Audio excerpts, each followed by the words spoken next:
हम लोग श्रीमद् भागवतम को पढ़ रहे हैं, तीसरा स्कंद 25वां अध्याय 38वां श्लोक। आज इसके ऊपर चौथा दिन है।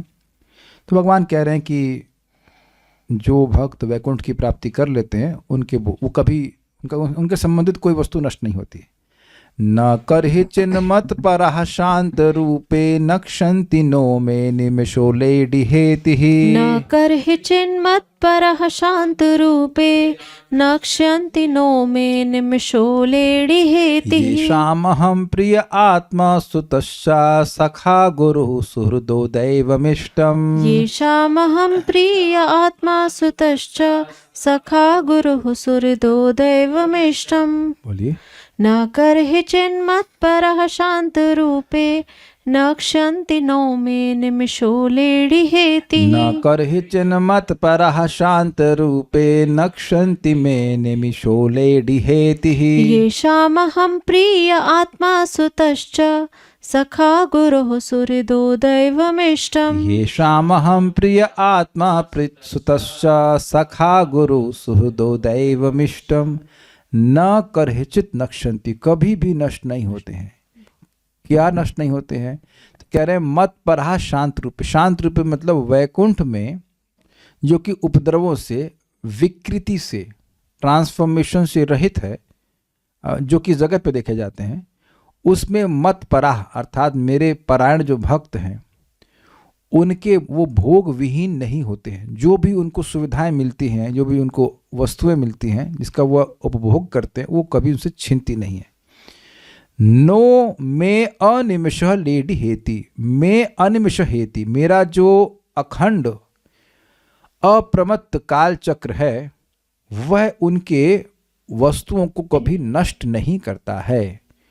किन के लिए? ये शाम, जिनके लिए अहम, मैं अर्थात भगवान प्रिय है, अर्थात प्रेम के पात्र हैं। ये भी अर्थ है प्रिय का। आत्मा, आत्मसुता मतलब स्वपुत्र के समान प्रेमास्पद हैं, वात्सल्य के पात्र हैं, सखा के समान विश्वास के पात्र हैं, गुरु के समान उपदिष्टा हैं, सुहृद मतलब सहज हितकारी। इसका थोड़ा और अर्थ समझ लीजिएगा। हितकारी मतलब कभी कभी कोई हित करता है और उसके बदले में उम्मीद करता है कि वह भी, उसका भी कुछ हित किया जाए। लेकिन यहाँ पे सुहृद का मतलब है कि वह बिना किसी परोपकार की अपेक्षा के हित करे। एग्जाम्पल जैसे कि माता पिता होते हैं। माता पिता बच्चे का पालन इसलिए नहीं करते हैं कि वो बच्चा कुछ करेगा, वापस उसमें भी थोड़ा रहता है कि हम वृद्ध हो जाएंगे तो सेवा करेगा, लेकिन बहुत बार वो सेवा नहीं करता, तब भी वह उसका कल्याण ही चाहते हैं और बोलते हैं कि हमें से कोई उम्मीद नहीं है, लेकिन हमारी उम्मीद ये है कि ये सुखी रहे। Is it understandable? तो ऐसा सुहृद मानते हैं।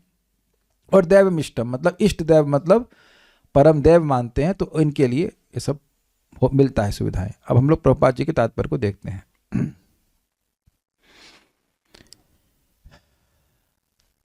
देखिए, कभी कभी मैं कुछ समझाने का प्रयास कर रहा हूँ, चेष्टा कर रहा हूँ और नहीं समझ में आता है भक्तों को, तो मैं थोड़ा सा क्रोध प्रकाशित करता हूँ। बट क्रोध इस बात पे होता है कि इसको समझ में आएगा तब ही अप्लाई करेगा ना। अगर बात समझ में नहीं आएगी तब कैसे अप्लाई करेंगे आप बताइए। वेदवादिनी अभी दवा लेने के लिए डॉक्टर के पास गई थी, तो मैंने कॉल किया, का रुकी हम समझ तो ले दवा कैसे लेनी है, फिर बात करेंगे। तो अब यहाँ पे लौट आती है, दवा हाथ में रहती और ये पता ही नहीं होता कि लेना कैसा है। Then it is as good as not having the medicine. Do you agree? ये आप लोग को लग रहा है भैया, लेकिन सालों साल बीत जाता है, लोगों को ये समझ में नहीं आता कि प्रोसीजर करना क्या है, दवा लेनी कैसे है। दवा ले लो भैया, लेकिन भैया को पता ही नहीं लेनी कैसे है दवा। भैया माला लेके पूरा दिन कीर्तनीय सुधारी कर रहे हैं भैया। उनको भैया को समझ में नहीं आया कि सुबह से ले रहा भैया। कुछ होता ना, सुबह 4 ड्रॉप 5 ड्रॉप, तो सुबह लिया ही नहीं, दिन भर ड्रॉप पे ड्रॉप करके माला कर रहे हैं, तो शायद नहीं रह पाएंगे भैया। समझ रहे भैया? इसलिए हम थोड़ा सा क्रोध होता है कि एक बात तो समझ ले भाई, एक बात समझने के पार हो जाएगा। तो तात्पर्य, भगवत गीता में कहा गया है कि मनुष्य अपने पुण्य कर्मों के प्रभाव से स्वर्ग लोक तक, यहां तक कि ब्रह्मलोक तक भी पहुंच सकता है। किंतु जब उन पुण्य कर्मों का प्रभाव या फल समाप्त हो जाता है तो उसे इस पृथ्वी पर लौटकर नवीन जीवन कर्म प्रारंभ करना पड़ता है। वो समझते हैं आप, एक व्हील, फेरिस व्हील बोलते हैं, फेरिस व्हील देखा आपने, फोटो नहीं लगाया है लेकिन समझ रहे हैं आप लोग, ऐसा एक लंबा सा होता है, वो ऊपर जा रहे नीचे आ रहे, कहीं नहीं जा रहे, कहीं उसी में घूम रहा है। Is it okay? जो उस पहिए में फंसा हुआ है वो उसी पहिया बोलेंगे ना उसको, व्हील है ना, वो घूम रहा है, कहीं बाहर नहीं जा रहा है, उसी में ऊपर नीचे। तो जो ऊपर होता है तो हो सकता है मैं श्रेष्ठ हूं। यस, कोई गया है, कोई घुमा है इसमें फेरिस व्हील में, डर भी नहीं लगता है, तो नीचे है, मैं ऊपर हूं। और उसके बाद फिर नीचे आ जाता है थोड़ी देर में, फिर अरे वो तो ऊपर है। यही हो रहा है, कभी स्वर्गे उठाए कभी नरके डुबाए, यही चल रहा है, माया यही कर रही है, खिला रही बच्चों, खिलाओ खिलाओ, ऊपर नीचे ऊपर नीचे ऊपर नीचे चल रहा है। इस तरह भले ही कोई सुख भोग करे तथा दीर्घ जीवन के लिए स्वर्गलोक चला जाए, किंतु यह स्थायी वास नहीं होता, स्पष्ट है। किंतु जहां तक भक्तों का प्रश्न है, उनकी संपत्ति, भक्ति की उपलब्धि तथा वैकुंठ लोक का ऐश्वर्य इस लोक में भी कभी नष्ट नहीं होती है। अभी हम लोग जानते हैं भगवद गीता से, नेहा भीक्रमनाशुस्ति प्रत्यवायु न विद्यते स्वल्पमस्य धर्मस्य त्रायते महतो भयात्। भक्ति में जो भी आप प्रगति कर लेते हो उसका नाश कभी नहीं होता। लेकिन इसका, इस श्लोक का गलत एप्लीकेशन क्या है? क्योंकि भक्ति की गई चीज़ों का नाश नहीं होता, तो जितनी भक्ति कर ली, सिक्योर रखी, अब मैं उन चीज़ों को इकट्ठा करूंगा जिनका नाश होता है। क्या मेरा कटाक्ष समझ में आया किसी को?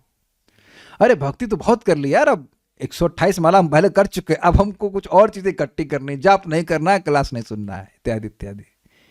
जब बोल रहे हैं कि भक्ति के एसेट्स कभी नष्ट नहीं होते, तो कौन से एसेट्स इकट्ठे करने चाहिए? जोर से बोलिए, आपकी आवाज कम है, जरा माइक पे बोलिए। हाँ, भक्ति ही करना चाहिए। और फिर मटेरियल एसेट बिल्कुल नहीं इकट्ठा करना चाहिए। जी हाँ, करना, हाँ बिल्कुल सही उत्तर आपने दिया। जितना आपको स्पिरिचुअल एसेट इकट्ठा करने के लिए मटेरियल एसेट की जरूरत पड़े, उतना ग्रहण करना चाहिए, ये बात है। उसको इकट्ठा करने के चक्कर में स्पिरिचुअल एसेट खत्म हो जाए, नहीं। एक भक्त हमको बोले, बस प्रभु जी 10 साल में यहाँ पे ये कोई नहीं लिखा है कि आपको 10 साल दिए जा रहे हैं। 10 मिनट भी दिए जाने को भरोसा नहीं है। आज भक्ति कीजिए, हमको कभी मत बोलना प्रभु जी 10 साल बस ये कर ले, उसके बाद भक्ति करेंगे। रोज भक्ति करते रहिए और उसके लिए जो चीजें आवश्यक हो वो ग्रहण कीजिए। That can be life changing statements, these our life changing statements. भक्ति के एसेट्स ही केवल जो हैं वो स्थायी है, बाकी सब खत्म हो जाएगा, सब खत्म होता चला जाएगा। इस श्लोक में कपिल देव अपनी माता को शांत रूपा कहकर संबोधित करते हैं, जिससे सूचित होता है भक्तों का ऐश्वर्य स्थिर है, क्योंकि भक्त गुण वैकुंठ लोक में निरंतर स्थित हैं, जिसे शांत रूप कहते हैं। श्रील प्रभुपाद जी ने कितने सुंदर तरह से दोनों बातों को दोनों अर्थों को गूंथ दिया। माता देवहूति को भी शांत रूप कहा गया है और श्लोक में, और वैकुंठ को भी। तो प्रभुपाद ने यहाँ पे समझाया कि कैसे एक भक्त भी शांत रूप है, क्योंकि वह तो निर्गुण हो जाता है। तो जो निर्गुण वस्तु है उस पर गुणों का कोई प्रभाव नहीं हो सकता, इसलिए कोई नष्ट नहीं हो सकता। तो जो भक्त है जो वैकुंठ के लिए योग्य हो गया, अब वो योग्य हो गया, अब अयोग्य नहीं होगा। Is it okay? जो वैकुंठ के लिए योग्य हो गया वो वैकुंठ के लिए योग्य हो गया, उसकी अयोग्यता नहीं आने वाली अब कभी। Got it? इसमें सत्वगुण रहता है, हाँ इसमें सत्वगुण रहता है जिसे रजो तथा तमोगुण विचलित नहीं कर सकते। इसको थोड़ा समझ लीजिए। देखिए, दाल में कुछ कीड़े होते हैं कभी कभी, तो कीड़े बीन के अलग कर सकते हो आप, करते हो कि नहीं? लेकिन ऐसे रजगुण और तमोगुण रूपी कीड़े को सत्वगुण से निकाल करके शुद्ध सत्वगुण नहीं बनता है। समझ रहे हैं बात? कुछ लोग नए भी होंगे, इसलिए बात को समझिए। आप सोचो कि हाँ जगत में रजोगुण तमोगुण सत्वगुण होता है, तो रजोगुण और तमोगुण रूपी कीड़ों को निकाल लिया, अब सत्वगुण जो बच गया वही शुद्ध सत्व हुआ। ये नहीं है, ये नहीं है अर्थ है। ये जो सत्वगुण है जिसके बारे में बात हो रही है, शुद्ध सत्व, ये एक डिफरेंट चीज है। ये it is transcendental even to sattvaguna. और यहां पर कभी भी ऐसा नहीं हो सकता है कि सत्वगुण से रजगुण और तमगुण को कम हटा दिया जाए। कमी हो सकती है, हटा बिल्कुल नहीं सकते हैं। क्या सब लोग समझ रहे हैं इस बात को? इस जगत में रजगुण, तमगुण एंड सत्वगुण ये हमेशा इनएलिएनेबल है, इनको अलग नहीं कर सकते, छांट के नहीं कर सकता। इनको लोग तमगुण दे दो पूरा, ऐसा नहीं हो सकता। कभी कभी लोग कहते हैं घोर तमगुणी है, ऐसा अनअलॉयड कुछ भी नहीं है यहाँ पे। क्या समझ रहे हैं? लोहा होता है लेकिन उसमें कुछ अलॉय कर देते हैं। लेकिन वही चीज यहाँ पे स्थिति है कि कोई व्यक्ति प्रमुखतः सत्वगुणी हो सकता है, लेकिन फिर भी रजोगुण तमोगुण का प्रभाव होगा। कुछ प्रमुखता तमोगुणी होंगे, कभी कभी वह कुछ प्रेम भी करते। एग्जाम्पल आपको देता हूँ, कंस घोर तमोगुणी था, लेकिन अब अपनी बहन की शादी में खुद ही इतना प्रेम प्रस्तुत कर रहा है कि वो सारथी बना हुआ है, लेकिन फिर उनका वो तमोगुण वापस आ गया, बहन को ही मारने के लिए आ गए। Is it okay? तो कभी कभी दोनों तरह से बात हो सकती है। कोई तमोगुणी व्यक्ति वो थोड़ा थोड़ा सत्वगुण कर देगा, कभी सत्वगुणी व्यक्ति होगा तो रजोगुण का प्रभाव में आ जाएगा। ये एक बात समझ लीजिए, बहुत इंपॉर्टेंट बात यहाँ पे आई। देखिए अभी हम लोग भाव भक्ति को नहीं प्राप्त है। कोई भाव भक्ति को प्राप्त है तो बताइए, हाथ खड़ा कीजिए। नहीं, ठीक है, फाइन, गुड। अच्छा, कोई निष्ठा को प्राप्त हो गया? नहीं, मैं भी नहीं, ठीक है, वेरी गुड। तो अब हम लोग काफी हद तक इसमें गुणों के प्रभाव में रहते हैं। तो आप देखेंगे अच्छे भले बैठे रहते हैं और एकदम से रजोगुण आ जाता है, अच्छे भले बैठे रहते हैं एकदम से तमोगुण आता है। तो उसको स्वीकार कीजिए कि अभी आप गुणों के पार नहीं हुए। I hope you are getting the point. अच्छे भले बैठे हैं, ठंडा आ गया, अच्छे भले बैठे हैं, गर्मी आ गई, बारिश आ गई। तो जब तक बादल के नीचे रहेंगे ये सब तो चलता रहेगा, इसको आपको सहन करना ही पड़ेगा। I hope you are getting this point. भक्ति करते रहिए, निर्गुण वस्तु का सेवन करते रहिए और प्रयास कीजिए कि दिन को ऐसे सेट किया जाए कि हम किसी न किसी रूप में भगवान की सेवा में लगे रहें। लेकिन उसमें भी ध्यान दीजिएगा कि जो क्रियाएं विशेष रूप से सत्वगुण की हैं उनको सत्वगुण के समय में जरूर कर लीजिएगा। ये समझ रहे हैं कि नहीं समझ पा रहे हैं बात को? सुबह का समय देखो जो कितना आसानी से चैंटिंग हो जाती है, वही आप दोपहर के समय छोड़ दीजिए तो वह तो निर्गुण वस्तु ही है, लेकिन हमारा चित्त तो प्रभावित हो रहा है ना भाई। जब आपका चित्त निर्गुण हो जाएगा तो कोई फर्क नहीं पड़ता, कभी चैंटिंग करो, रात दिन कोई मतलब नहीं, कोई दिक्कत नहीं है। इस समय तो हमारा चित्त, हमारा मन गुणों से प्रभावित होता है। I think language is very clear. इसलिए जो कार्य सतुगुणी कार्य उनको सतुगुण के समय में जरूर कर लीजिए, नहीं तो जीवन में परेशान रहेंगे। पहले अपनी परेशानी ठीक कीजिए, उसके बाद दुनिया का कल्याण कीजिए। Is it okay? और नहीं तो आप करके देख लीजिए कल 8 बजे चैंटिंग। अपने हर दिन की लाइफ को ऐसे मतलब प्लान करना चाहिए कि हम लोग ऐसा कर सकें कि सत्वगुण का, जितना अधिक सत्वगुण का सेवन करेंगे उतना ही रजोगुण तमोगुण नष्ट होगा। हम वैसे तो देखिए हम लोग निर्गुण वस्तु का सेवन कर रहे हैं, but our life should be as far as possible sattvaguna, इससे अच्छा रहता है भक्ति करने में। एक बार भगवत पढ़िए, इसको अनुवाद पढ़िए। एक बार भगवत भक्ति में स्थापित हो जाने पर मनुष्य के इस दिव्य सेवा पद को विनष्ट नहीं किया जा सकता, अपितु आनंद तथा सेवा में अपार वृद्धि होती रहती है। कौन सी भक्ति के स्टेज के बारे में बोल रहे हैं आप? इसको पढ़ के समझा सकती हैं? क्या समझ में आया? कौन सी स्टेज है भक्ति की? ये भाव भक्ति। वेरी गुड, एकदम करेक्ट उत्तर, बहुत अच्छा आपने उत्तर दिया। यहाँ पे आपने कैसे मालूम चला कि भाव भक्ति के बारे में बात हो रही है? क्योंकि आनंद और सेवा में वृद्धि होती रहती है। बहुत सुंदर, वेरी गुड, परफेक्ट। आनंद तथा सेवा में अपार वृद्धि होती रहती। अभी आप और मैं अपार आनंद की अनुभूति नहीं कर रहे हैं। कर रहा हो तो हाथ खड़ा करो। तो we have to be careful कि अभी हम लोग ऐसे स्थिति में नहीं है। अगर हम साधना को जरा सा भी ढीला रखेंगे, we can go down in the sense at least consciousness will go down. जो भक्ति के असर है वो तो रहेंगे, लेकिन आप फील करोगे नहीं यार हमारी भक्ति कुछ हल्की कमजोर पड़ रही है, उसमें ह्रास हो रहा है। स्वीकार है? तो जब तक भाव भक्ति तक नहीं पहुंच जाते, जब तक अपने आप सांस सांस में बनाम नहीं हो रहा है, कृष्ण की स्मृति अपने आप नहीं हो रही है, we are still not secure. वैकुंठ लोक में कृष्ण भक्ति में संलग्न भक्तों पर काल का कोई प्रभाव नहीं पड़ता। प्रभुपाद ने ये नहीं कहा है कि काल नहीं है, कह रहे काल का प्रभाव नहीं पड़ता है। भौतिक जगत में काल के प्रभाव में सब कुछ विनष्ट हो जाता है, किंतु वैकुंठ लोक में न तो काल का प्रभाव पड़ता है ना देवताओं का, क्योंकि वैकुंठ लोक में एक भी देवता नहीं है। अब एक प्रश्न है कि देवता काहे नहीं है, तो उसका उत्तर दे रहे हैं। इस लोक में हमारे कार्यों का संचालन विभिन्न देवताओं द्वारा होता है। यहाँ तक कि जब हम अपने हाथ तथा पांव हिलाते हैं तो उनकी क्रिया देवताओं द्वारा संचालित होती है। इसको हम लोगों ने पढ़ा था सृष्टि तत्व में, वेदवाद नहीं पढ़ा था ना सृष्टि तत्व? आ गया ना सृष्टि तत्व फिर से कि हर जो इंद्रिय है उसको नियामक देवता है। यहाँ तक कि मल आदि त्याग करने के लिए भी देवता पर निर्भर करना पड़ता है। याद आ रहा है आप लोगों को? ठीक है। किंतु वैकुंठ लोक में न तो देवताओं का कोई प्रभाव है न काल का। भाई क्यों जरूरत नहीं देवताओं की? आप एक ऐसे शरीर में नहीं है जो आपसे बिल्कुल अलग है। यहां हम आंखों के माध्यम से देख रहे हैं। अब आंख तो है जड़ और हम हैं पूरी तरह स्पिरिचुअल। तो आपको और मुझको किसी भौतिक रूप को, सो कॉल्ड आनंद को अनुभव करने के लिए एक प्रोग्राम, बहुत सारी व्यवस्था लगेगी कि नहीं लगेगी? आत्मा तो असंग है, उसको तो किसी भौतिक रूप से कोई सुख मिलने वाला नहीं है, तो ये सब तामझाम करना पड़ेगा ना कि वो भौतिक रूप उसकी आंख में आए, वो सोचा है बड़ा सुंदर रूप है, बड़ा सुंदर है, बड़ा सुंदर है, तो ये सब करने के लिए व्यवस्था बनानी पड़ेगी ना। ये आर्टिफिशियल सिस्टम है ना भाई, तो आर्टिफिशियल चीज करने के लिए आपको व्यवस्था नहीं बनानी पड़ेगी, यही बात है। इसीलिए यहाँ देवताओं की जरूरत पड़ती है, नहीं तो देवताओं की जरूरत आध्यात्मिक जगत में नहीं है। दिव्य इंद्रियां हैं, दिव्य इंद्रियों के द्वारा वे दिव्य वस्तुओं का अनुभव करते हैं। जरूर के अतः एक बात सोचिए, विचार कीजिए, मुझे अपनी बात यहां से कहाँ के लोग, लखनऊ पहुंचानी है, तो अब मैं ये तो अपने आप नहीं कर सकता, तो मुझे डिपेंड करना पड़ेगा ना इस माइक के ऊपर, इस इंटरनेट के ऊपर। उसमें बहुत सारे देवता लगे हुए ना, जूम देवता और इंटरनेट देवता और बहुत सारे देवता। अब तो स्वीकार है ना, या फोन देवता। आपको यहाँ से किसी से बात करनी है, तो अब अगर इच्छा है बात करने की, तब फोन की जरूरत है, नहीं तो फोन की कोई जरूरत नहीं है। अब स्वीकार है आपको? तो क्योंकि जीव की भोग इच्छा है, तो उसको भौतिक देह चाहिए, फिर भौतिक देह के भौतिक भोग चाहिए, इस कारण से सारे देवताओं की व्यवस्था होती, नहीं तो कोई जरूरत नहीं है। आध्यात्मिक जगत में आध्यात्मिक इंद्रियां हैं, भगवान की सेवा करना है, कोई जरूरत नहीं देवताओं की। क्लियर? ठीक है,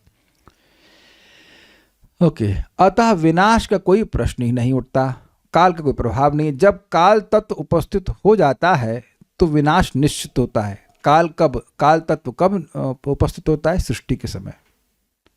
काल हमेशा रहता है, लेकिन उसका इफेक्ट होता है सृष्टि के रूप में, नहीं तो प्रधान किस रूप में रहता है वेदवादिनी? अव्यक्त अवस्था। अव्यक्त अवस्था में प्रकृति के तीनों गुण साम्य अवस्था में रहते हैं। बचिए आप सृष्टि तत्व से, बचिए, कहाँ तक भागेंगे आप? सृष्टि में ही है ना, सृष्टि से कहाँ तक भागेंगे? तो रजगुण तमगुण सत्वगुण साम्य अवस्था में रहता है। फिर उसमें क्या होता है? क्षोभ होता है। कौन करता है ये डिस्टर्बेंस? भगवान का ईक्षण करता है। भगवान के ईक्षण में क्या होता है? काल होता है। और क्या होता है? आप नहीं होते हो, हम लोग भी तो होते हैं। भगवान के क्षण में काल भी होता है, जीवात्मा भी रहती है। तो वो डिस्टर्बेंस करने वाले हम हैं, हमारी भोग की इच्छा और काल। उसके बाद एजिटेशन शुरू हो जाता है उसमें, और तो हम लोग बवालिए हैं। सृष्टि की शुरुआत से बवाल किया हुआ है। अच्छा खासा प्रधान शांति से बैठा था, उसको डिस्टर्ब कर दिया। ये चाहिए, वो चाहिए, हमको सुअर बनना है, हमको ये बनना है, हमको देवता बनना है, किसी को छिपकली बनना है, मैं भी इंटरेस्टेड इन दैट। तो सारी इच्छाएं जीव की इच्छा और काल शक्ति के प्रभाव में ऐसा होता है, वहां से काल का कार्य होता है। किंतु जब काल तत्व भूत वर्तमान या भविष्य नहीं रहता, तो हर वस्तु शाश्वत होती है। देखिए बात थोड़ा समझिए, काल का प्रभाव ही है ट्रांसफॉर्मेशन, और उस ट्रांसफॉर्मेशन से ही आप भूत और भविष्य का निर्णय कर पा रहे हो। अगर सूर्य उगता है, मतलब उगता इन द सेंस उदित होता है, फिर आप अपने आसपास चेंजेस देख रहे हैं, उससे अनुमान करते हैं कि सुबह हो गई, अब इतना समय बीत गया, इतना समय बीत गया। अपना फोटो देखते होंगे, अपना मतलब शरीर का फोटो देखते होंगे, पहले मैं ऐसा लगता था या लगती थी, अब मैं ऐसा लगता हूँ, ऐसा लगता हूँ। तो वो जो चेंजेस हो रहे हैं, उसकी वजह से काल का प्रभाव दिखता है। काल अपने आप में चेंज नहीं होता। वस्तुतः अगर आप थोड़ा विचार कीजिए, तो हमारे लिए केवल वर्तमान है। हम भूत का अनुभव नहीं कर सकते और भविष्य का भी नहीं। सिंकिंग। अनुभव केवल वर्तमान का हो रहा है, जो अभी है। सिंकिंग।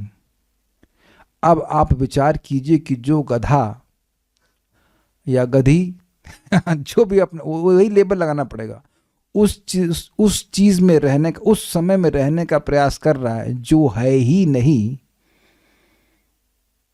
वो गधा और गधी कहा जाएगा कि नहीं? वाह, ये तो कविता बन गई ना। I did not try intend to, but हमारा ये हो गया, हमारा वो हो गया, तुम्हारा ये हो गया। तुम लाए क्या थे? जो पहली बात बता, हमारा ये हो गया और हमारा ये हो जाएगा, हमारा हो जाएगा। मुझे पता है कि लोग संशय कर रहे हैं। अच्छा चलिए बताइए, भविष्य जब आप अनुभव करेंगे तो वो भविष्य रहेगा कि वो वर्तमान होगा? मैं ये नहीं कह रहा हूं कि भविष्य की चिंता नहीं करनी चाहिए, इन द सेंस कि व्यक्ति को चिंता करनी चाहिए कि मैं क्या काम कर रहा हूं, लेकिन भविष्य की उस तरह से चिंता नहीं करनी चाहिए कि क्या होगा, क्या होगा, क्या होगा, क्या होगा। क्योंकि आपके पास केवल वर्तमान ही आएगा। Is it all sinking? और एक और विचार कीजिए, क्या भविष्य या भूत पे कोई भी कंट्रोल है आपका? भाई भूत निकल गया सो निकल गया, उसकी चिंता करने से कुछ होगा नहीं। और भविष्य पे कंट्रोल नहीं है, कंट्रोल है तो वर्तमान में। भाई ये बहुत गंभीर बात बोल रहा हूँ मैं, बहुत गंभीर बात बोल रहा हूँ। क्षमा कीजिएगा मैं गधा गधी का उपयोग कर रहा था। जो व्यक्ति ऐसा समय खराब कर रहा है उसको भगवान कहते हैं, वो मूर्ख है। हम भगवान के बिहाफ पे थोड़ा सा गाली दे दिए। You cannot do anything. You have no control over past. You have no control over future. Is it okay? Control अगर आपका पूरा है भाइयों तो वह है केवल वर्तमान और इस समय का। इस समय आप भगवान का नाम जप कर सकते हैं, इस समय भगवान की कथा सुन सकते हैं। Maya can exploit our free will any way. She has exploited our free will. हमारी स्वतंत्रता को उसने एक्सप्लॉइट किया ही है भूतकाल में, हमको कुछ नहीं कर सकते।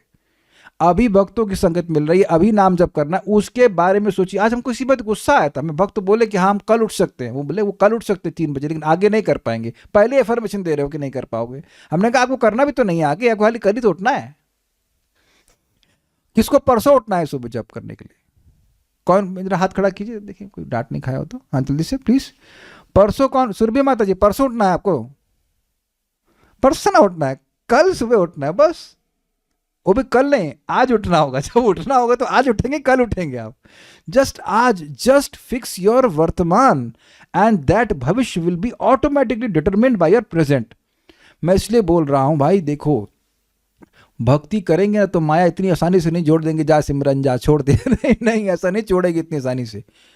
गलतियां होंगी ही, विषय संग्रह इत्यादि होगा। समझते हैं इसका मतलब? भोगों में गिर जाओगे, पक्का गिरोगे। ऐसा मत सोचना कि छोड़ देंगे आप, और माया छोड़ देगी आपको, और या आप माया को छोड़ देंगे। दोनों ही बात नहीं होगी इतनी जल्दी। लेकिन फिर अपने को स्थिर करना चाहिए। अभी चलो जो हुआ सो हुआ, फिर मैं भगवान की भक्ति करूंगा। मैं भगवान की भक्ति, इस समय मैं भगवान की भक्ति कर सकता हूँ। That is my control. मैं इस समय नामोच्चारण कर सकता हूँ, मैं इस समय भागवत सुन सकता हूँ। बाकी चीजों पे कोई कंट्रोल नहीं है आपका। अच्छा, आप लोग जो नाम जप कर रहे हैं, कंट्रोल है आपका कि भविष्य कितना सुधर जाएगा? कल्पना कर सकते हैं कितना सुधर जाएगा? ये भी तो नहीं कंट्रोल है आपका। जो लोग पाप कर रहे हैं उनको पता है, कंट्रोल है कि कितना पिटाई होगी नरक में। तो आप समझ रहे हैं, जो कंट्रोल है भैया वो इस समय है। भैया इस बात को समझिए, इस समय, आज, वर्तमान में। And that's how we chant, that's how we should live in Krishna consciousness, वर्तमान में। और यही गेम खेलता है मन। जब करने बैठेंगे तो भूतकाल में लेके जाएगा, भविष्य काल में लेके जाएगा, जिसमें कोई कंट्रोल आपका नहीं है। उम्मीद है कि इसको आप बिल्कुल अप्लाई करेंगे, that will help you so much in Krishna consciousness.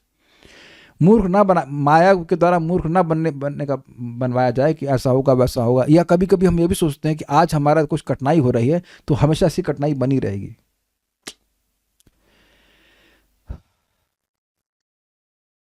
तो अगर शाश्वतता का थोड़ा अनुभव करना चाहते हैं तो वर्तमान में जीने का प्रयास कीजिएगा प्लीज। अतः इस श्लोक में न नक्षंती शब्दों का प्रयोग, ऐसे इंटरेस्टिंग बात है, यहाँ भूत भविष्य चलता रहता है, उसमें मन लगा रहता है। वहां ऐसा कुछ है ही नहीं। क्यों नहीं है? क्योंकि ट्रांसफॉर्मेशन नहीं है, ट्रांसफॉर्मेशन नहीं है।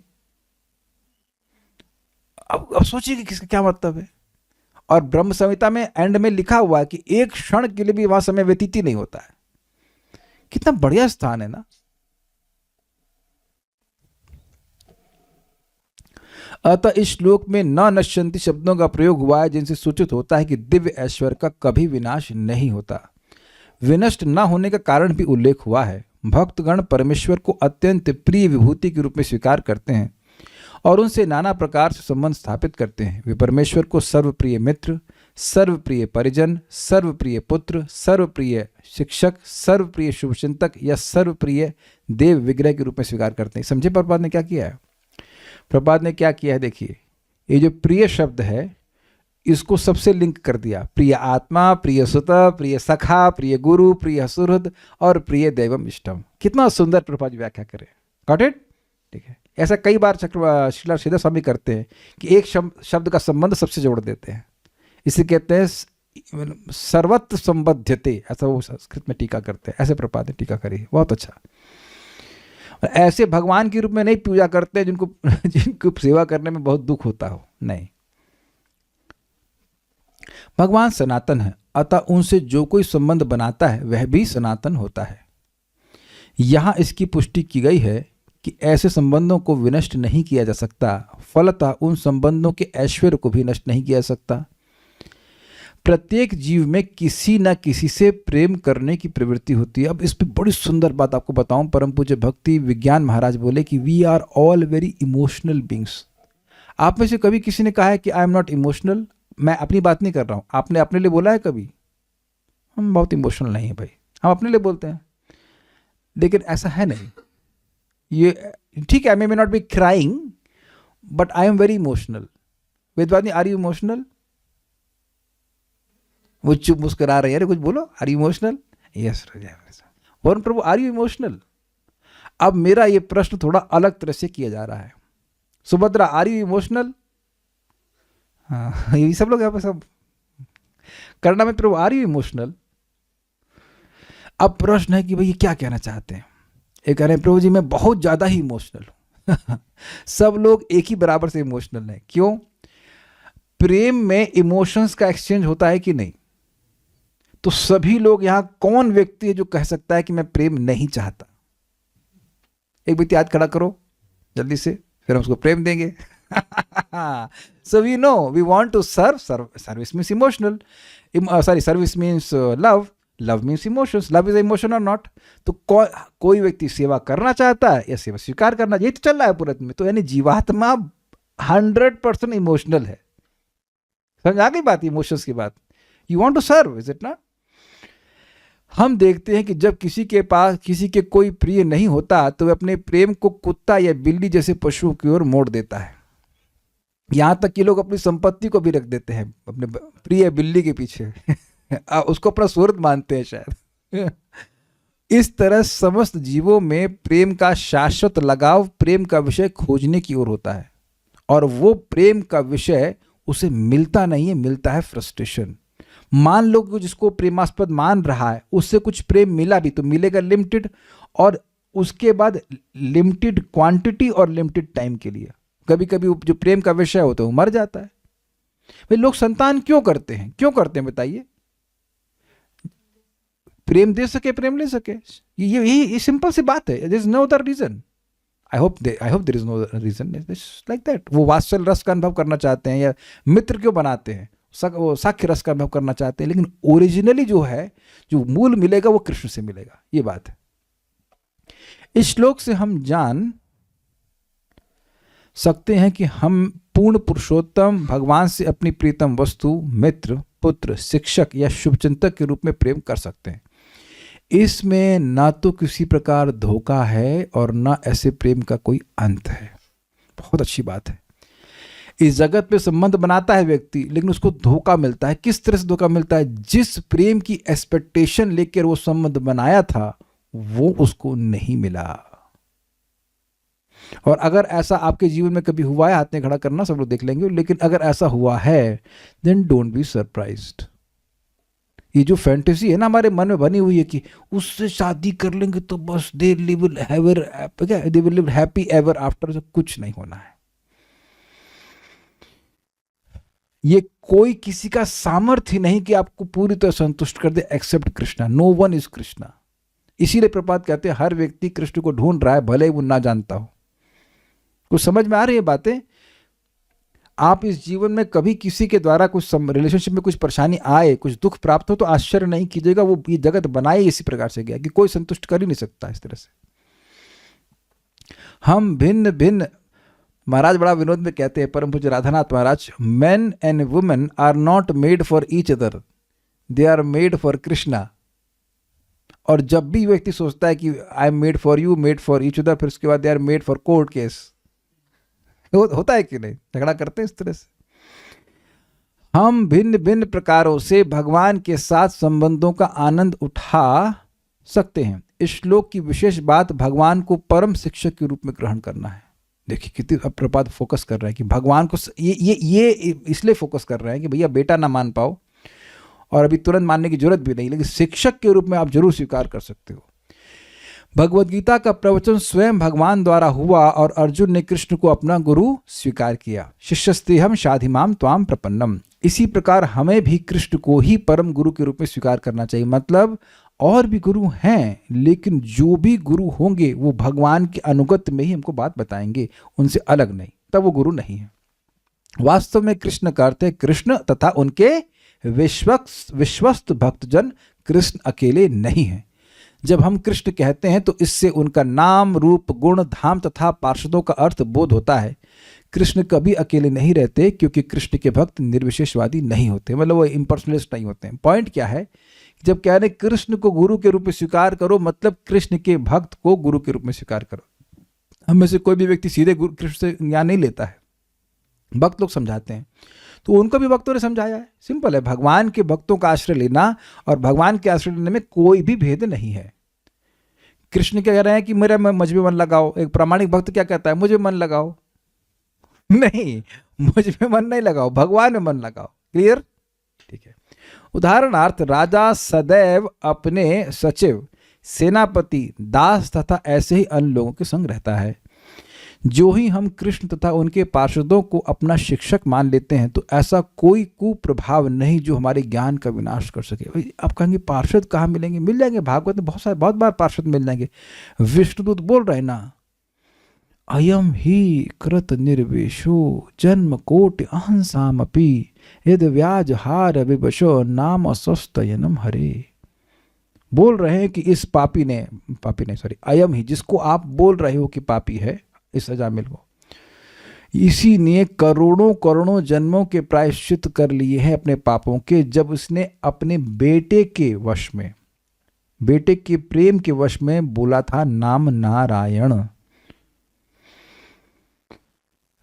अब जिसने भगवान के पार्षदों की बात स्वीकार कर ली, वो अपने जीवन में सबसे अधिक महत्व भगवान के नाम को देगा। सिंपल है। अब उसको कोई भगवान के पास वापस जाने से नहीं रोक सकता। जब अजामिल को नहीं रोक पाए तो आपको कैसे रोक देंगे? अजामिलु अपी। I want to see anyone here 88 years old. कोई है 88 का? जब 88 साल का बुढ़ा चला गया तब यहाँ युवा लोग क्यों नहीं चले जाएंगे? फिर बताइए। समझने वाली बात, बस सिंपल सी बात है। और किसको शिक्षक मानना चाहेंगे आप? जो खुद मरने वाला है उसको, जिसको खुद नहीं पता कि वो अगले जन्म में क्या होगा। आप समझ रहे हैं ना? वो चाचा ताई और जो भी आपके दूर के रिश्तेदार थे, उनको माने हम। मुझे पता है कि आप लोग नहीं मानोगे, लेकिन मानना भी मत आगे कहीं गलती से भी। कितना बढ़िया बात है भैया। हमारे जीवन में जब हम लोग ये रोज पढ़ते हैं भागवतम, तो एक शुद्ध भक्त का काउंसलिंग हमको मिलती है। आपके काउंसलर कौन है? कहना श्रील शेट्टी स्वामी। अच्छा, आपके काउंसलर श्रील विश्वनाथ चक्रवर्ती ठाकुर जी काउंसलिंग कर रहे हैं, उनसे काउंसलिंग लेते हैं हम लोग। श्रील प्रभुपाद से काउंसलिंग लेते हैं। ले रहे हैं कि नहीं ले रहे हैं? क्या आप लोग ये समझ रहे हो कि प्रभुपाद आपसे बात कर रहे हैं? कौन व्यक्ति है जो समझ नहीं पा रहा है कि प्रभुपाद से बात कर रहे हैं? Just so nicely he speaks. आप देख रहे हैं कि ऐसा लग रहा है कि प्रभुपाद बात कर रहे हैं। प्रभुपाद ने लिखा कैसा है? क्या ये सबको दिख रहा है या किसी को नहीं भी दिख रहा है? He is exactly counselling us, all of us, कि हमें भगवान के पार्षदों को अपना शिक्षक मानना चाहिए, जो भगवान के प्रेमी है। श्रील प्रभुपाद। भौतिक जगत में हमारे द्वारा अर्जित ज्ञान काल के प्रभाव से बदल सकता है और बदलता ही रहता है। वो पीएचडी होती है, फिर उस पीएचडी को वो थीसिस नहीं, फिर नई थीसिस, फिर उसके बाद नई थीसिस, पर ऐसे करके वो कुछ समझ में नहीं आता कि सत्य क्या है। किंतु पूर्ण पुरुषोत्तम भगवान कृष्ण के प्रवचन से प्राप्त होने वाला निष्कर्ष जो हमें भगवद गीता से मिलते हैं, कभी नहीं बदलते। एक निष्कर्ष क्या है? कि जीवात्मा भगवान का अंश है, शाश्वत अंश है। ये निष्कर्ष है। अब कभी वो भगवान में जाके लीन नहीं हो जाएगा, ये निष्कर्ष है। Is it okay? This is clear. भगवान आपके, कृष्ण आपके क्या हैं? कृष्ण हमारे भगवान है, ये निष्कर्ष है। Is it okay? यहां कोई झगड़ा नहीं है कि रिसर्च चल रही हो कि भगवान कौन है। भगवद गीता की व्याख्या करने से कोई लाभ नहीं हुआ तो शाश्वत है। ये क्या कह रहे हैं प्रभुपाद जी? भगवद गीता की व्याख्या करने से कोई लाभ नहीं, तो आप काहे लिखे भगवद गीता यथारूप? इसीलिए तो लिखे भगवद गीता यथारूप। समझ में आई लैंग्वेज? प्रभुपाद जी अपनी कोई मन गणत व्याख्या नहीं कर रहे हैं। मान लो ना समझ में आए कि मन मना का क्या मतलब है, तो ये समझा रहे हैं कि हरे कृष्ण मंत्र बोलने से आप मन मना हो जाते हो। इतनी कर रहे हैं व्याख्या, बस वो समझा रहे हैं, लेकिन अपने मन से कुछ मन गणत व्याख्या नहीं कर रहे हैं। ये बात बोलते हैं। भगवान श्री कृष्ण को अपना श्रेष्ठ मित्र मानना चाहिए। वे कभी धोखा नहीं देंगे। वह सदैव मित्रवत सम्मति प्रदान करेंगे और भक्तों की मित्रवत रक्षा करेंगे। ये अपने जीवन में आप देखेंगे भाई, आप जब कीजिए बढ़िया से, और आप देखेंगे कि मन में कुछ कन्फ्यूजन आ रहा है, तो भगवान परमात्मा के रूप में अगर आपके घर में ग्रंथ हैं तो, या फिर कोई प्रवचन, तो अपने आप भगवान आपको अकस्मात रूप से उस स्टीयर कर देंगे। स्टीयरिंग समझते हैं, ऐसे घुमा देंगे। वो ग्रंथ तुमने बहुत दिन से नहीं पढ़ा, जरा खोलो उस चैप्टर को, देखो। मेरे संग ही होता है या आप लोग संग भी कुछ ऐसा हो रहा है ऐसा कभी? ओहो, ये लोग बेचारे ऐसे नहीं, भगवान क्या कोई सपोर्ट नहीं मिल रहा है ना। तो आप देख, ये बहुत मतलब हमको उससे बहुत श्रद्धा होती है, हाउ कृष्ण गाइड्स। या कभी कभी भक्त बोलते हैं, प्रभु जी आपने हमारे प्रश्न का उत्तर दे दिया, हम आपके प्रश्न का उत्तर देने के लिए यहाँ नहीं बैठे हैं, हम तो यहाँ बोल रहे हैं जो भगवान की बात बोली जा रही है। मतलब लेकिन कई बार मुझे बोला कि आप हमारे मन में प्रश्न था, वो उसका उत्तर आपके प्रवचन से हो गया। वो अब देखो, बोलने के में मेरे को तो अंदर से भगवान ही प्रेरणा दे रहे हैं ना कि भाई इस पे क्या बोलना चाहिए। ऐसा मैं तो, मुझे तो पता नहीं कि आपका क्या प्रश्न है, लाइक दैट। आप देखेंगे कि यहाँ आ रहे हैं तो आपके प्रश्न का उत्तर हो जाएगा, या कहीं और कोई प्रवचन रिकॉर्डिंग सुन लेंगे, आपके प्रश्न का उत्तर हो जाएगा। यहां तक कि भौतिक रूप से भी आपको भगवान बुद्धि दे रहे हैं ताकि भजन का टाइम मिले, अगर आप भजन का टाइम चाहते हो तो। मत्ता स्मृतिर ज्ञानम अपोहनम चाहे दिखाई पड़ता है। प्रभुपाद बड़ा सुंदर कहते हैं कि even I can cheat you. Prabhupada doesn't cheat us, but point is कह रहे हैं even I may cheat you, even devotees may cheat you, but Krishna will never cheat you. बहुत अच्छी बात प्रभुपाद पे कह रहे हैं। यदि श्री कृष्ण को पुत्रवत माना जाए तो वे कभी मरेंगे नहीं। इस संसार में हमारा अत्यंत प्यारा पुत्र या बच्चा हो सकता है, किंतु माता पिता या जो भी उसके प्रति वत्सल है सदैव आशा लगाता है कि मेरा पुत्र मरे नहीं। किंतु कृष्ण सचमुच कभी नहीं मरते और कभी बड़े भी नहीं होते हैं। माता यशोदा कृष्ण को छोटा बच्चा मानी हुई है, तो वो छोटा बच्चा ही है उनके लिए, और उन्हें भी कोई दिक्कत नहीं कि बच्चा बड़ा क्यों नहीं हो रहा है। This is also interesting. अतः जो कृष्ण को या भगवान को अपना पुत्र मान लेते हैं वे अपने पुत्र से कभी रहित नहीं होते। कहना क्या चाहते हैं प्रभुपाद, बहुत अमेजिंग बात है। देखिए, कभी भगवान न करे हो, लेकिन अब जिसका होना तो होगा ही। किसी का छोटा बच्चा या कभी कभी युवा लड़का मर जाता है, कितना दुख माता पिता का होता है, वो जीना भी नहीं चाहते हैं। स्वाभाविक सी बात है, ऐसा हो जाता है। बहुत प्रेम होता है माता पिता को। मैं केवल थ्योरी में बोल रहा हूँ, लेकिन माता पिता को होता है, हमने देखा है। एक माँ का लड़का आश्रम चला गया, उसने नाम नहीं बताया, तो वो बस स्थान नहीं बताया, तो बड़ी दुखी रहती है, हमेशा दुखी रहती है वो। हर बार हमको बोलेंगे बता, अब मालूम कर लीजिए, बता दीजिए। हमने कहा क्या मेरे पास GPS लगा है क्या, मैं कैसे मालूम करूँगा, मुझे नहीं पता। But she is always in anxiety. तो अब अगर वही चीज भगवान में रिपोज कर दी जाए तो भगवान तो वास्तविक रूप से नहीं बनेंगे। यानी पॉइंट मैं क्या कहना चाहता हूँ, प्रपात कह रहे हैं हर जन्म में, मान लीजिए आप हर जन्म में इंसान बने, और हर जन्म में ये होता नहीं, लेकिन मान लीजिए बने और हर जन्म में आपको बच्चा मिला, तो हर जन्म में यही इच्छा करी कि बच्चा कभी ना मरे। या तो आप मर गए, वो बच्चा मर गया, दोनों में से कुछ भी हो सकता है, तो दुख हुआ कि नहीं। लेकिन अगर भगवान के प्रति वात्सल्य भाव जागृत हो गया तो मान लो एक जन्म भी मिला, हो सकता है मोस्टली तो भगवान के पास चला जाएगा, तब भी उसका वात्सल्य भाव बना रहेगा। अगले जन्म में फिर कृष्ण आएंगे, फिर कृष्ण की भक्ति करेगा, फिर उसी भावना में करेगा। क्या मैं समझा पा रहा हूं? मान लीजिए कि वात्सल्य भाव की फीलिंग्स को जागृत हुई हैं, तो अब वो परिपक्व नहीं हुई, तो अगले जन्म में फिर से वात्सल्य भाव की फीलिंग्स वो कंटिन्यू करेगा। मान लो 20% जागृत हुई तो वहां से आगे बढ़ाएगा। आप में से कोई भी यहां पहली बार नहीं आ रहा है, ध्यान दीजिएगा। भक्ति में कोई नहीं आ सकता है जब तक उसका भक्ति में पहले से कोई संपर्क ना हो। अब इसको थोड़ा समझ लेंगे तो तीव्रता से भक्ति करेंगे। I hope it is very clear. ये बात प्रभुपाद समझा रहे हैं। ऐसे अनेक उदाहरण हैं जहां भक्तों ने देव या विग्रह को अपना पुत्र मान लिया। बंगाल में ऐसे अनेक उदाहरण हैं, और भक्त की मृत्यु के बाद भी देव पिता के लिए, देवता मतलब देवता ने भगवान, पिता के लिए श्राद्ध संस्कार संपन्न करता है, मतलब मूर्ति को रख करके फिर संस्कार किया जाता है। यह संबंध कभी विनष्ट नहीं होता। लोग तरह तरह के देवताओं को पूजने के आदी हैं, लेकिन भगवत गीता में ऐसी प्रवृत्ति की भर्त्सना की गई है। अतः मनुष्य में इतनी बुद्धि तो होनी ही चाहिए कि वह भगवान की ही पूजा उनके विविध रूपों में, यथा लक्ष्मी नारायण, सीताराम तथा राधा कृष्ण के रूप में करे, तथा मतलब जिसमें जैसे जो उनको अच्छा लग रहे हो। इससे कभी धोखा नहीं होगा। देवताओं की पूजा से भले ही किसी को स्वर्ग लाभ हो जाए, किंतु भौतिक जगत के प्रलय के समय देव तथा देव का आवास सब कुछ नष्ट हो जाएगा। बड़ा इंटरेस्टिंग बात है कि जिसकी शरण ले रहे हैं वही गायब हो जाएंगे ना अनाथ। तब सोचेंगे अब हम किसकी शरण लें। लेकिन भगवान की शरण लेते हैं, भगवान की भक्ति करेंगे तो भगवान शाश्वत है, वो कभी नष्ट नहीं होने वाले। कभी कभी तो कम से कम शाश्वत दृष्टि से अपने लाभ को, अपने जीवन को देखना चाहिए कि हमारा लाभ भगवान की भक्ति करने में ही है। छोटे छोटे लाभ से अपना कुछ होना नहीं है। किंतु जो पूर्ण पुरुषोत्तम भगवान को पूजता है वह वैकुंठ लोक को जाएगा, जहां काल, विनाश या प्रलय का कोई प्रभाव नहीं पड़ता। निष्कर्ष यह निकला कि जो भक्त श्री भगवान को सब कुछ मान लेते हैं उस पर काल का प्रभाव नहीं पड़ता है। बात स्पष्ट है। और कोई प्रश्न किसी बात का है तो मैं देख लेता हूं। तेरा नहीं क्वेश्चंस?